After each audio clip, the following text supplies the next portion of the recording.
Autopolyploid.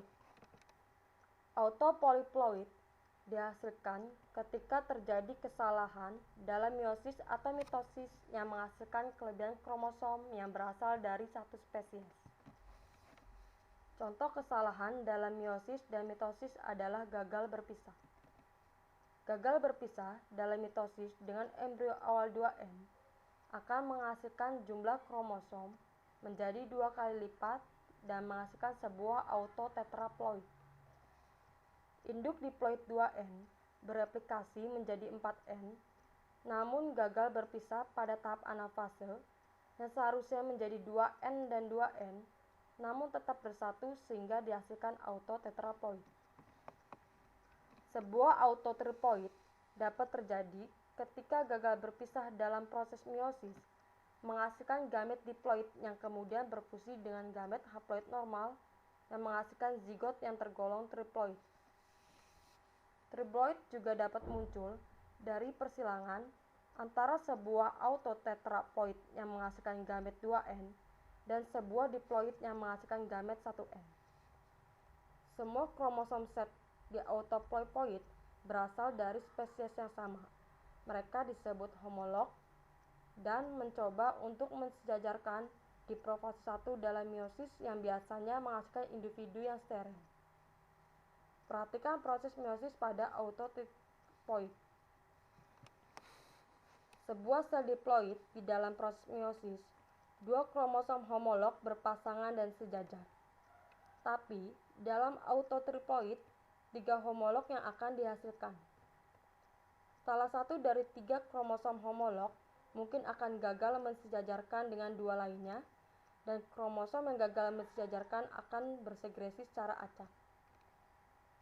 Kromosom mendapatkan kromosom tambahan akan ditentukan berdasarkan peluang dan akan berbeda untuk setiap kelompok kromosom homolog.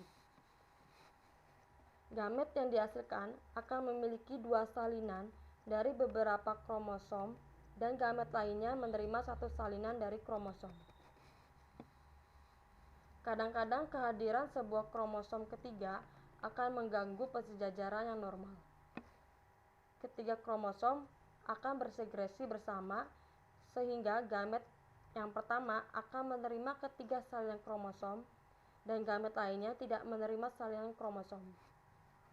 Tidak peduli bagaimana 3 kromosom homolog akan bersejajar, pemisahan secara acak akan tetap menghasilkan gamet yang tidak seimbang dengan berbagai jumlah kromosom.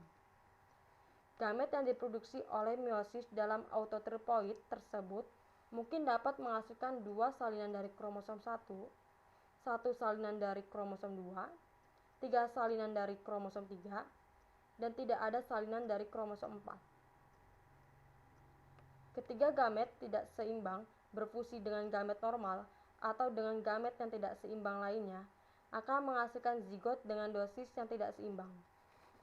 Zigot yang dihasilkan dari gamet dengan jumlah kromosom yang berbeda kemudian berfusi dengan gamet normal atau gamet tidak seimbang lainnya akan menghasilkan zigot dengan dosis gen yang tidak seimbang dan seringnya itu letal. Karena alasan inilah kenapa triploid itu keturunannya biasanya tidak mampu untuk hidup.